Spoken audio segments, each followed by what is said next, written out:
सम्पूर्णमा सदाझै आज पनि नमस्कार।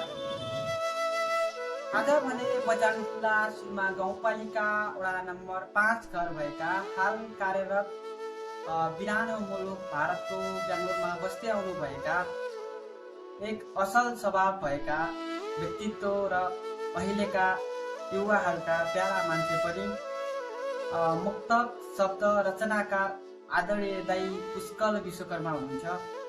म उहाँको प्रतिभालाई तपाईहरुमाझ प्रस्तुत गर्नेछु। अन्तिमसम्म हेरेर साथ सपोर्ट दिनुहोला भन्न पनि चाहन्छु। अब भने म मुक्तक मार्फत लाग्छु। 2 दिने जिन्दगीको भर के छ र, आधा जीवन सडकमा घर के छ र। अरे वाह। 2 दिने जिन्दगीको भर के छ र, आधा जीवन सडकमा घर के छ र। भन्छन् हाँसी खुसी जिउनु पर्छ, जीवन के छ र। भन्छन् हाँसी खुसी जिउनु पर्छ, जीवन के छ र। जसरी पनि बाँच्दिउ न कर के छ र। 2 दिने जिन्दगीको भर के छ र। धन्यवाद दाइ, मलाई छोटो मिठो मुक्तक मार्फत सम्झेर वाचन गर्ने मौका दिनुभएकोमा।